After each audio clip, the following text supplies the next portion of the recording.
Halo, assalamualaikum guys. Lama nggak ketemu. Nah, hari ini Berdokter Indonesia kita akan bikin video tutorial cara potong kuku burung parrot nih, burung paro bengkok. Nah, kenapa burung paro bengkok harus dipotong kuku? Karena tentu saja kuku kan dia benda hidup ya, makanya dia bisa panjang dan tentu saja kita butuh lakukan beberapa perawatan-perawatan. Nah, salah satunya di burung-burung parrot itu biasanya macam-macam nih yang banyak bikin dia kukunya panjang over, bisa dari tenggeran yang lo pakai salah. Kemudian yang kedua biasanya ada pertumbuhan yang terlalu cepat ya, pertumbuhan itu bisa karena gangguan penyakit, bisa juga bukan. Nah, oleh karena itu biar burung parrot lo tetap sehat, makanya kita perlu lakukan perawatan ya. Nah, itu juga bisa dilakukan di paruh maupun di kuku. Nah, sekarang gue mau lakukan trimming di burung kakatua govin. Nih, kelihatan kukunya udah mulai tajam-tajam, makanya kita mau lakukan perawatan.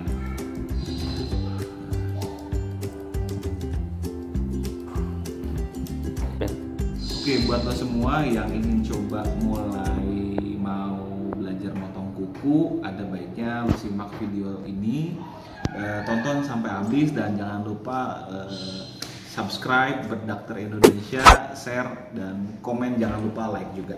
Nah, contohnya di si burung kakatua govin ini, nah ini kukunya ujung-ujungnya udah pada mulai panjang nih.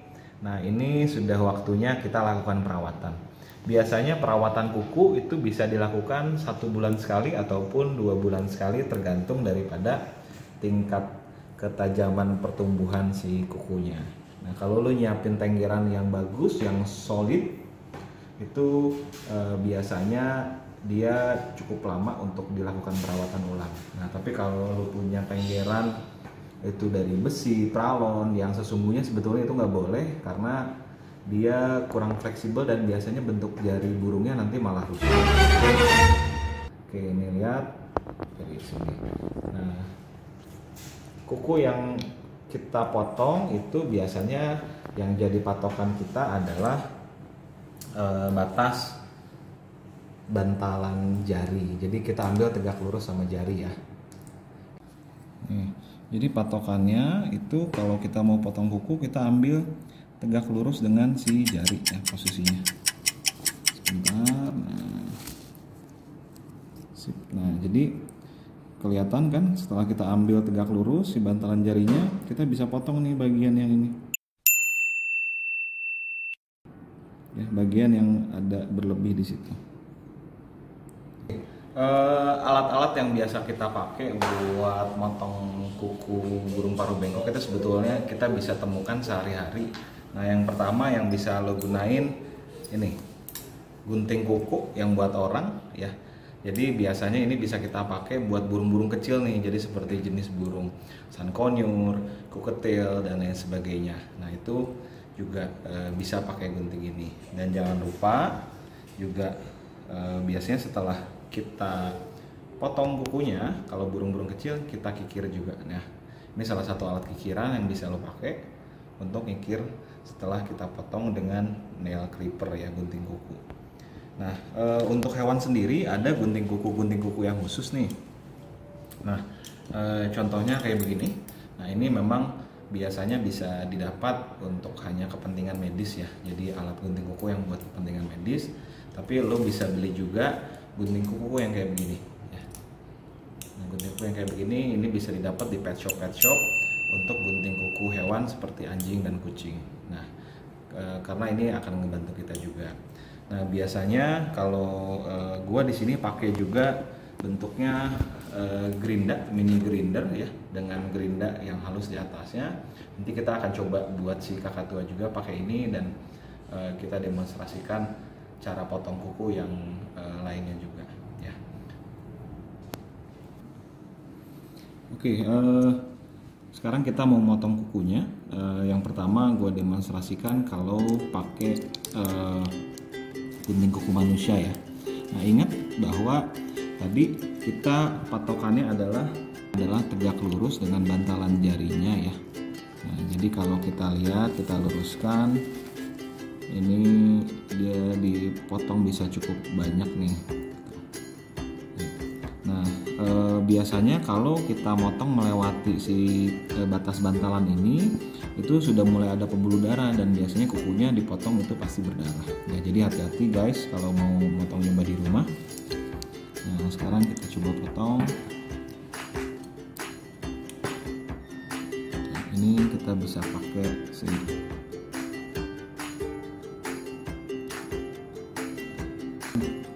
Oke, kita sekarang mau potong pakai nail clipper dulu. Ini jadi cukup di ujungnya. Oke, cukup. Nah, dan ingat jangan sampai melebihi si posisi bantalan kuku ya, karena itu nanti pasti akan berdarah. Nah, setelah kita potong, kita kikir bagian yang tadi kita potong. Kalau bisa kikirnya tetap lebih rendah di dalam ya, sesuai dengan bentuk normal si kuku. Nah, kayak gini guys. Jadi setelah dipotong kelihatan bedanya kuku yang sudah dipotong dan kuku yang belum dipotong. Nah, kalau lo mau coba pakai nail clipper yang khusus untuk hewan yang kayak begini, itu juga sama. Jadi cukup tinggal langsung aja kita potong pelan sedikit-sedikit, 1, 2 dari ujung dulu, jangan langsung sekaligus potongnya. Nah, kita lihat ini kita sedikit potong lebih dan ada mulai darah nih guys. Nah, ini mulai ada pendarahan. Nah, pada saat lo nemuin kondisi kuku yang dipotong berdarah, cepat-cepat segera ditutup oleh benda yang bersih ya guys. Jadi contohnya di sini kita nemu ada tisu, langsung aja tekan begini sampai si darahnya berhenti. Biasanya butuh waktu sekitar 30 detik sampai 1 menit sampai si darah itu berhenti ya guys.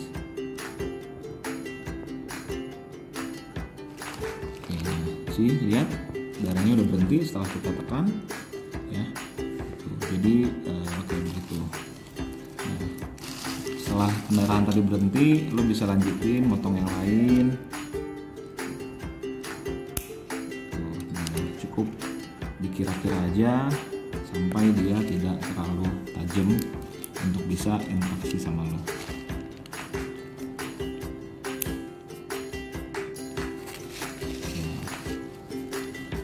Oke, empat-empatnya sudah dipotong dan semuanya bersih. Jangan lupa jaga kebersihan dari jari dan kuku juga. Jadi kalau lo kira-kira ada kotoran-kotoran yang nempel di kaki, harus dibersihkan ya guys dengan air hangat. Karena nanti kotoran yang kita biarin itu bisa jadi masalah nanti ke depannya. Oke, kita lanjutin.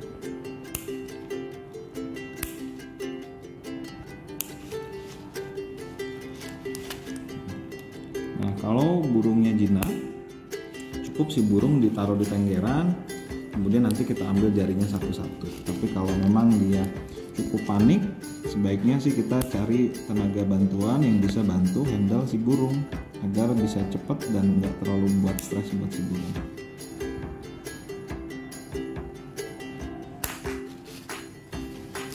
Oke, ya.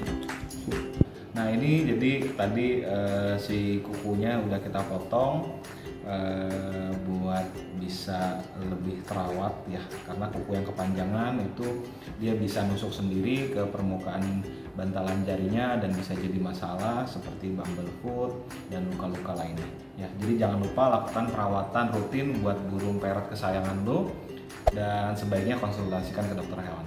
Oke, thank you sudah nonton videonya. Jangan lupa sekali lagi subscribe Bird Doctor Indonesia. Thank you guys, bye bye, assalamualaikum.